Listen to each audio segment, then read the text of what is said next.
Hello students, welcome to winning quest online classes.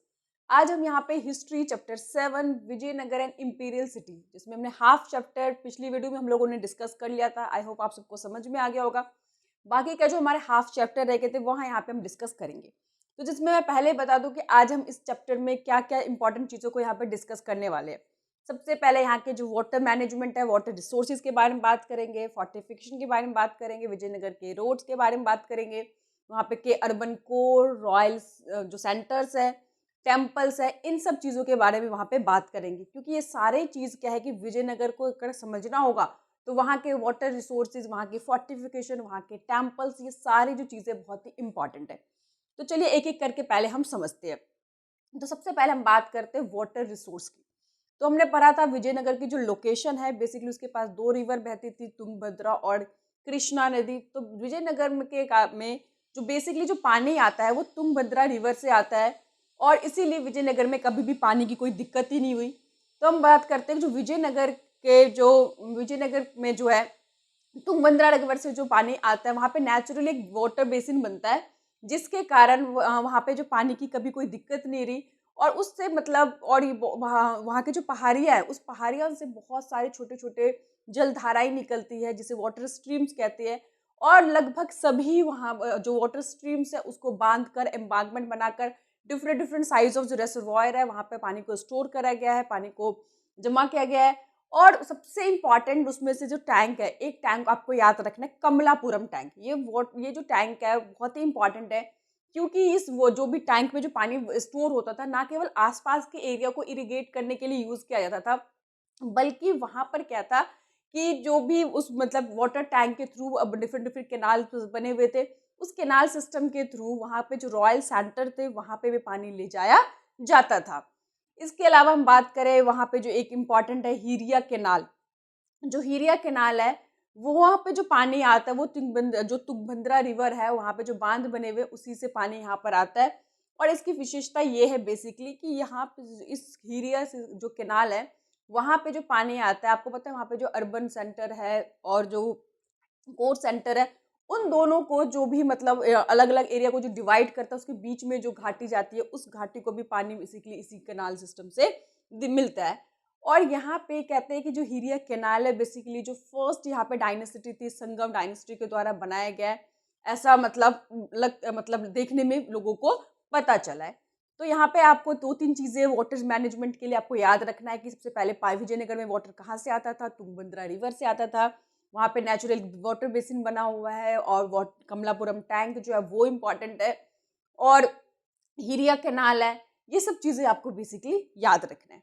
अगर उसके surrounding की बात करें तो वहाँ पे बहुत सारे हील्स है, ग्रेनाइट की जो पहाड़ियाँ है, हील्स है, वो उसकी खूबसूरती को और ज़्यादा सुंदर बना देती है, और भी ज़्यादा मतलब अच्छा बना देती है। तो ये तो उसके सराउंडिंग और वाटर सिस्टम की बात हुई। चलिए हम आगे बात करते हैं इसकी फोर्टिफिकेशन के बारे में, क्योंकि विजयनगर का जो फोर्टिफिकेशन है वो इतना ब्यूटीफुल और इतना यूनिक था कि इसके बारे में जो एक एम्बेसडर जिसका नाम है अब्दुल रजाक, उसने इसको बहुत ही अच्छे से एक्सप्लेन किया। वहाँ पे जो पर्शियन रूलर है उसके द्वारा एक एम्बेसडर भेजा गया था, अब्दुल रजाक। उसने इसको बहुत ही ज़्यादा अच्छे से एक्सप्लेन किया है कि आखिर वहाँ विजयनगर का जो फोर्टिफिकेशन है वो किस तरह से यूनिक था, दूसरे से अलग था। तो चलिए हम बात करते हैं कि फोर्टिफिकेशन का। आपको पता है फोर्टिफिकेशन जो हिंदी में किलाबंदी कहती है। जनरली होता क्या है कि जब भी किसी एरिया में फोर्टिफिकेशन की जाती है तो वहाँ पे जो सिटी होती है उसको उसके अंदर रखा जाता है। लेकिन यहाँ पे क्या था कि फोर्टिफिकेशन के अंदर वहाँ पे एग्रीकल्चर लैंड भी थे, लिंटर लैंड भी थे, वहाँ पे हाउसेस भी थे, वहाँ पे गार्डन्स भी थे, वहाँ पे फॉरेस्ट भी थे। इन सभी को उसके अंदर जो रखा गया था, ये उसकी बहुत ही यूनिकनेस थी। और अब्दुल रजाक ने बताया था 7 लाइन्स फोर्टिफिकेशन के बारे में, यानी कि दो दो वॉल्स के ऊपर अलग अलग 7 लाइन्स बनी हुई थी। कहीं पे एग्रीकल्चर लैंड था, कहीं पे गार्डन बने थे, कहीं पे लोग रहते थे, बहुत सारी ग्रीनरीज बनी हुई थी। ग्रीनरी बेसिकली होता है क्या है कि वो फूड को स्टोर करने के लिए, फूड ग्रेन को स्टोर करने के लिए बड़े बड़े जो स्टोरेज जो टैंक बनाए जाते हैं उसको स्टोर करने के लिए, ताकि खाने की पीने की कोई दिक्कत ना हो, इसको बेसिकली ग्रीनरी कहा गया। तो ये सब चीज़ें उसके अंदर था। तो अब आप लोगों के दिमाग में आ रहा होगा कि जो एग्रीकल्चर लैंड जो कितना वास्ट, इतना बड़ा होता है, उसको बेसिकली फोर्टिफिकेशन में क्यों शामिल किया गया था, किलेबंद के अंदर उसको क्यों रखा गया था, क्योंकि जनरली इसको रखते नहीं थे। तो उस टाइम पे आपको पता होगा कि बहुत सारे जो रूलर होते थे वो एक दूसरे पे अटैक करते थे अपने पावर को एक्सपैंड करने के लिए, उस एरिया को ऑक्यूपाई करने के लिए। तो ये सिस्टम क्या था उस टाइम पे बहुत ज़्यादा चलता था। तो वहाँ के विजयनगर के जो रूलर थे काफ़ी फोरकास्टिंग नेचर के थे, दूरदर्शी हम कह सकते हैं। उन्हें पता था इस सारी दिक्कतों का सामना करना पड़ सकता है, क्योंकि उस टाइम पे जो रूलर अटैक करते थे तो वो क्या करते थे, चारों तरफ से किले को क्या कर लेते थे, घेर लेते थे। और इस तरह की जो घेराबंदी करके कई टाइम तक, कई महीनों तक, इवन महीने के कई बार साल तक भी बीत जाते थे। तो वो लोग ऐसा इसीलिए करते थे ताकि वहाँ पे क्या होगा, जब वो पूरे चारों तरफ से किले को घेर लेंगे तो वहाँ पे धीरे-धीरे क्या होगा, समय बीतने के साथ वहाँ पे फूड की शॉर्टेज होने लगी, आम जनता को कई तरह की दिक्कत का सामना करना पड़ेगा और फाइनली वहाँ का जो रूलर होगा उसको सरेंडर करना पड़ेगा और इस तरह से युद्ध को जीतने में उन्हें आसानी होगी।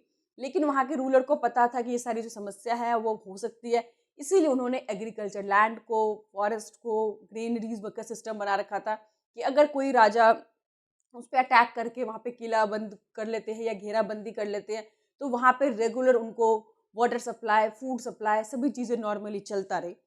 दूसरा आपको पता होगा कि उस टाइम में जो land revenue main source of income होता था किसी भी किंग का, तो जो भी दूसरे रूलर वहाँ पे अटैक करते थे, सबसे पहले एग्रीकल्चर लैंड को क्या करते थे, डिस्ट्रॉय करते थे, उनको नुकसान पहुँचाते थे, ताकि जो इनकम है वही सोर्स कम हो जाए, बंद हो जाए, तो उनके पास जो भी आर्मी होगी, मिलिट्री होगी, उस पे बहुत ज़्यादा खर्चा होता है, वो उसको मेंटेन नहीं कर पाएँगे, उनको आर्मी को कम करना पड़ेगा और जिसके कारण पैसों के अभाव में वो राजा कमज़ोर हो जाएगा और फिर उसको जीतना क्या हो जाएगा, आसान होगा। तो इन सब चीज़ों से बचने के लिए वहाँ के रूलर ने एग्रीकल्चर लैंड को भी उसके अंदर शामिल कर लिया था। लेकिन आपको पता होगा कि इतने बड़े एरिया को जब आप फोर्टिफिकेशन के अंदर डालोगे, किले के अंदर रखोगे, तो उसके कुछ डिमेरिट्स भी थे। जैसे कि सबसे पहले डिमेरिट ये है कि उसको अब प्रोटेक्शन के लिए अब ज़्यादा सेना रखनी पड़ेगी उस राजा को और ज़्यादा सेना रखनी पड़ेगी तो महँगी मेथड हुआ, बहुत ही एक्सपेंसिव मेथड हुआ।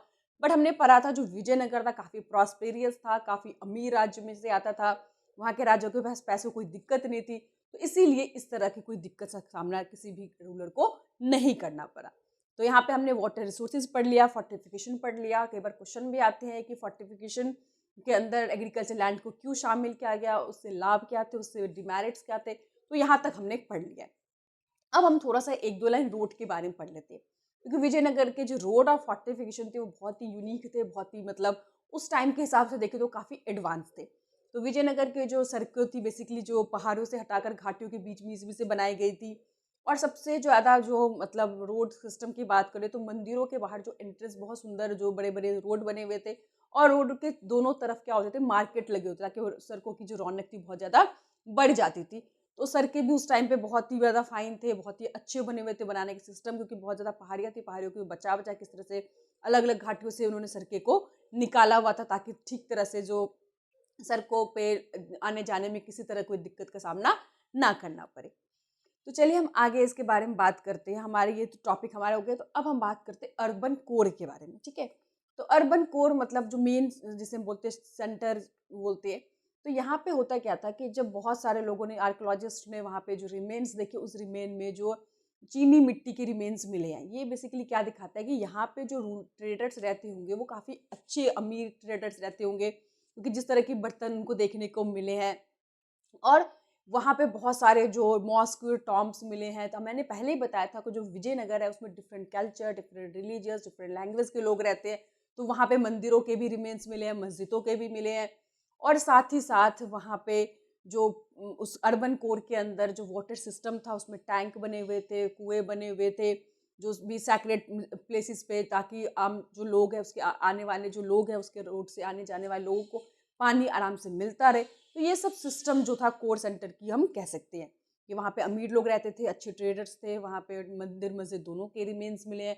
वाटर सिस्टम वहाँ पे भी बहुत ज़्यादा अच्छा और फाइन था। उसके बाद अगर हम बात करें रॉयल सेंटर की, तो चलिए स्टार्ट करते हैं। सबसे पहले कि रॉयल जो सेंटर था बेसिकली वो कहाँ पर था ये आपके लिए जानना कि royal centre south western part यानी कि विजयनगर की जहाँ पे सेटलमेंट थी वहाँ पे जो थी नॉर्थ साउथ पार्ट में जो था वो रॉयल सेंटर था और इस रॉयल सेंटर में के अंदर 60 टेम्पल्स मिले हैं, उनके रिमेन्स मिले हैं, उनके अवशेष मिले हैं और साथ ही साथ 30 ऐसे मतलब बिल्डिंग्स को आइडेंटिफाई किया जो कि पैलेस थे।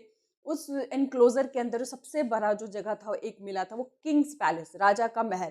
तो लोगों को ऐसा लगा कि ये सबसे बड़ा महल है, सबसे ज़्यादा विशाल है, तो यहाँ पे रॉयल फैमिली यहाँ पे रहती होंगी, वहाँ पे रेजिडेंस के लिए इस्तेमाल करती होंगी।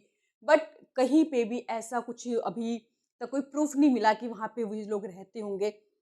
ठीक है। तो रॉयल सेंटर जो बेसिकली उसके 2 प्लेटफ़ॉर्म थे, एक ऑडियंस हॉल था, दूसरा महानवमी डिब्बा था।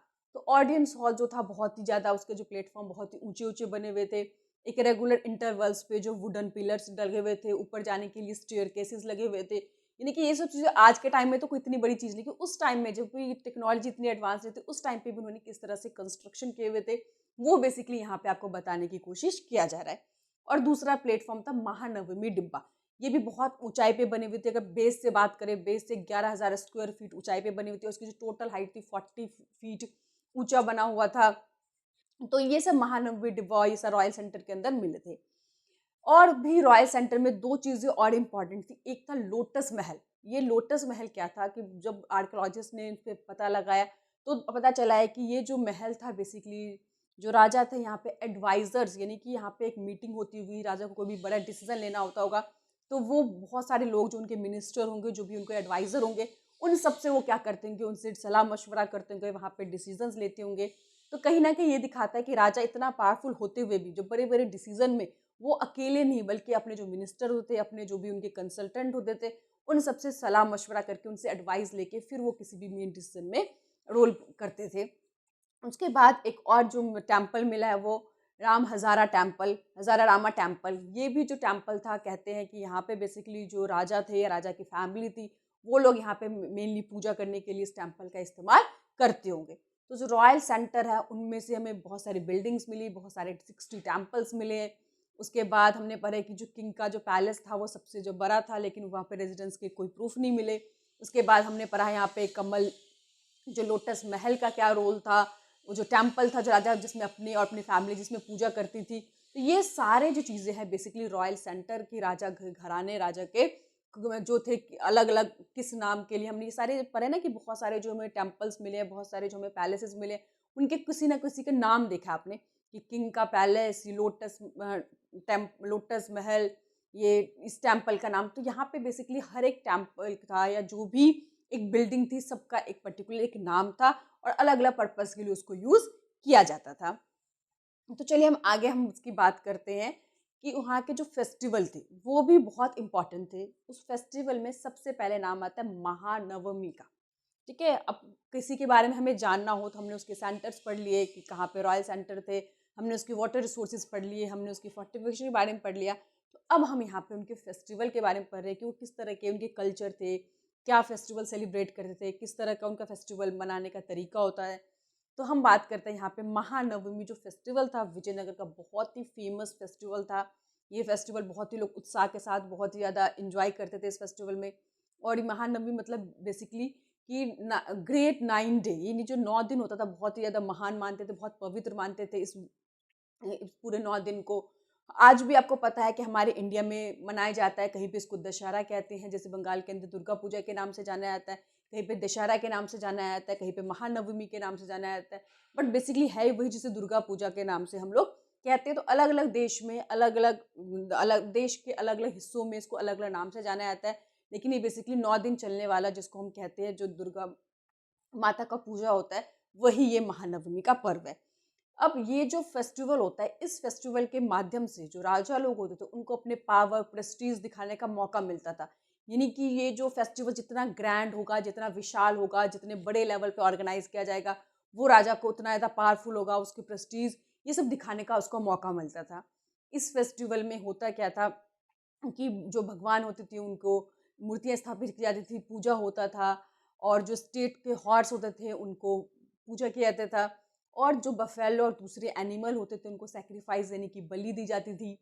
ठीक है। राजा लोग इसमें बहुत पैसा खर्च करते थे, बहुत लोग इसमें अलग अलग जो लोग होते थे, कंपटीशन होता था, आम लोग इसमें इस कंपटीशन में पार्टिसिपेट करते थे। और आपको पता होगा कि ये जो राजा लोग होते थे, जिस दिन टेम्पल जाते थे, जिस दिन मंदिर जाते थे, वो एक बहुत बड़ा फेस्टिवल की तरह उसको देखा जाता था। और राजा के साथ जो नायिकाज होते थे, वो लोग उनके साथ बेसिकली रहते थे, उनके साथ टेम्पल जाते थे। तो ये जो कल्चर था, मतलब पूजा करने का, टेम्पल जाने का, ये तो हमने देखा ही है कि यहाँ पे बहुत सारे टेम्पल के रिमेन्स मिले, अवशेष मिले हैं। तो यहाँ पे जो टेम्पल के साथ बहुत ज़्यादा राजा लोग कनेक्टेड होते थे। तो अब हम बात करते हैं, महानवमी फेस्टिवल हमने पढ़ लिया। अब बेसिकली हमें क्या करना है, यहाँ के कुछ सैक्रेड जो सेंटर है, हम उनके बारे में यहाँ पे बात करते हैं। तो हमने अर्बन सेंटर पढ़ लिया, रॉयल सेंटर पढ़ लिया, अब हम कुछ सैक्रेड सेंटर्स के बारे में थोड़ा सा 1-2 लाइन में डिस्कस कर लेते हैं। तो आप लोगों ने रामायण सभी ने देखा होगा, सभी को पता होगा। तो यहाँ पे कुछ लोगों का कहना है, ये मतलब एक कहावत है या सुनी-सुनी बातें हैं कि यहाँ पे एक नॉर्थर्न हिल्स है, जहाँ पे मंकी का जो किंगडम है, जैसे आपको पता होगा कि रामायण के अंदर सुग्रीव और बाली बेसिकली जो मंकी किंगडम है वहाँ से बिलॉन्ग करते थे, उनका मेन हेड थे। तो कहते हैं ये पहाड़ी जो है वहीं पे है, रामायण के अंदर दिखाया गया है और ये जो कल्चर है वहीं से लिया गया है। तो इसीलिए इसकी वैल्यू बढ़ जाती है इस एरिया की। कुछ लोगों का कहना है, कुछ दूसरे ट्रेडिशंस का कहना है कि ये जो है जगह है बेसिकली कि वहाँ पे हमें बताया था ना कि जो लोकल मदर गॉडेस थी पंपा देवी, उन्होंने यहाँ पे जो विरूपाक्ष मतलब भगवान थे बेसिकली उस राज्य के गार्डन बोला जाता था, संरक्षक देवता कहते थे।